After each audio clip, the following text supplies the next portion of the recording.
Analisando aqui a parte de contrato, agora a teoria da imprevisão. O que é essa teoria da imprevisão? Primeiro eles falam aqui que o inadimplemento do contrato ele é o descumprimento total ou parcial das cláusulas por alguma das partes. E esse descumprimento, mesmo sendo total ou parcial, ele pode ser culposo ou não culposo.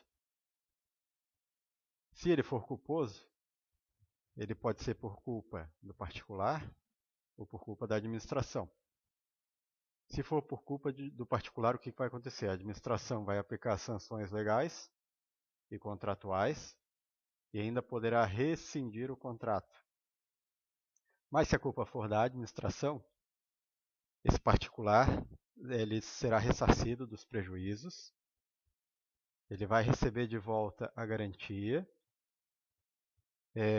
os pagamentos devidos pela execução do contrato e ainda o pagamento pelos custos de desmobilização. Então, se for culpa da administração, ela vai ressarcir o particular. Se for culpa do particular, a administração vai aplicar sanções e pode rescindir o contrato. Agora, se não for culposo, se esse inadimplemento não for, esse descumprimento não for culposo, então ele pressupõe causa que justifica o não cumprimento do contrato. Essa causa deve ser imprevisível e extraordinária, tornando impossível ou excessivamente oneroso o cumprimento do contrato, que é a chamada teoria da imprevisão. Essa sim é a teoria da imprevisão. É uma causa, é um descumprimento não culposo do contrato devido a uma causa imprevisível e extraordinária. Todo contrato tem o risco normal dele, alha contratual econômica. São só esses fatos imprevisíveis e extraordinários, chamado de alha extraordinária ou extracontratual, que justificam o não cumprimento do contrato, pela teoria. Então, a teoria fala que são 5 casos onde pode não cumprir o contrato devido a esse descumprimento não culposo. O primeiro caso aqui são 2 juntos, o caso fortuito ou força maior. Só que a lei ela não diferencia uma da outra. São eventos imprevisíveis e inevitáveis que impedem ou tornam excessivamente onerosa a execução do contrato. Eles têm exatamente o mesmo efeito. Apesar de não haver culpa de nenhuma das partes, os efeitos do contrato rescindido em razão de caso fortuito ou força maior são os mesmos do caso de rescisão por culpa da administração. Então, apesar de não haver culpa de ninguém, os mesmos efeitos de quando é culpa da administração, ou seja, ela vai ter que ressarcir o particular. Então, o particular será ressarcido dos prejuízos, receberá garantia, pagamento da execução e pagamento da desmobilização. O segundo fator aqui, que também não é culpa de ninguém, mas pode paralisar o contrato, pode não cumprir o contrato, é fato de príncipe. É toda determinação estatal geral,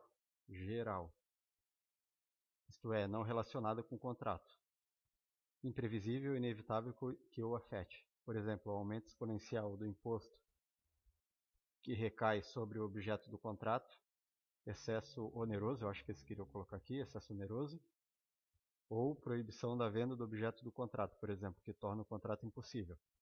Então isso é uma determinação estatal geral, ela não tem a ver diretamente com o contrato, mas acaba inviabilizando o contrato de alguma forma, ou excessivamente oneroso, ou impossível de executar, e aí as partes podem descumprir o contrato.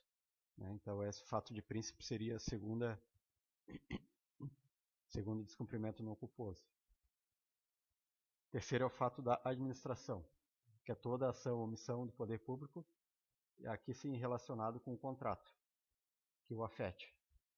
Essa seria a diferença então entre fato de príncipe e fato da administração. Os principais casos de fato de administração estão no artigo 78 da Lei 8666.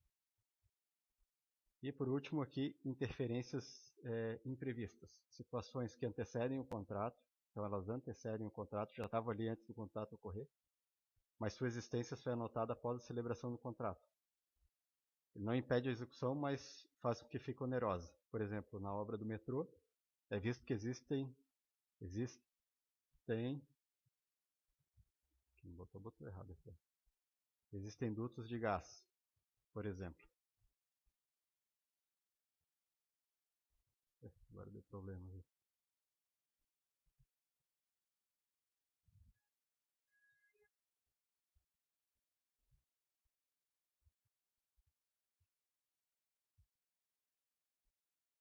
Em relação aos tipos de contrato, né, os principais contratos, principais tipos aqui.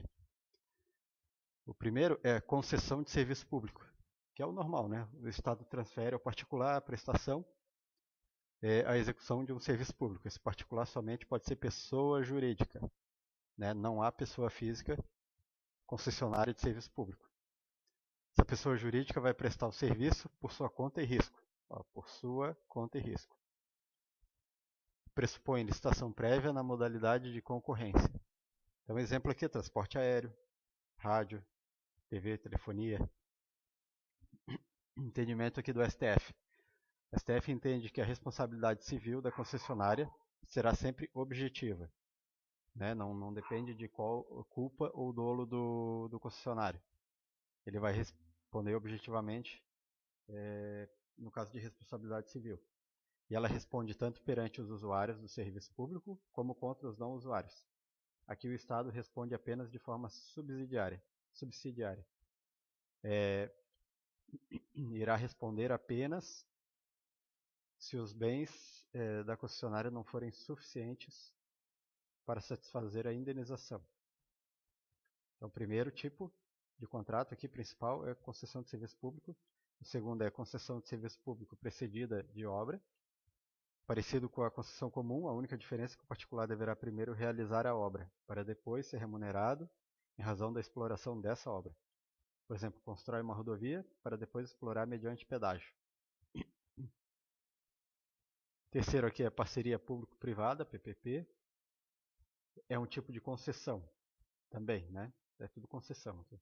Aqui os riscos são divididos entre o parceiro público e o privado.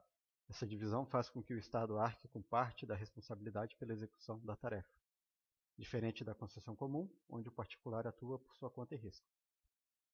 Aqui, essa concessão vai ter uma duração mínima de 5 anos e máxima de 35 anos, e o valor mínimo do objeto a ser concedido aqui, 20 milhões. E por último aqui, o contrato de obra pública. Então ele pode ser de vários tipos. Pode ser por preço global, remunera o empreiteiro pela totalidade da obra.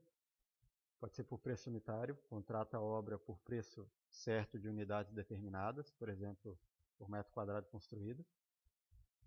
Por empreitada integral, para obras de maior vulto, incluindo também o pagamento de serviços. Ou pode ser também por tarefa. Contratação de mão de obra para pequenos serviços, com ou sem fornecimento de material de construção. Aí, aqui sim o último, que é o contrato de fornecimento, que em nada se difere de um contrato normal de compra e venda. Aqui existem algumas cláusulas obrigatórias de existirem nesses contratos, né? Várias informações que devem constar no contrato. E causas justificadoras da inexecução do contrato. Então, via de regra, a inexecução total ou parcial do contrato enseja sua rescisão. Porém, a lei prevê algumas hipóteses em que o contratado estará dispensado de executar o contrato.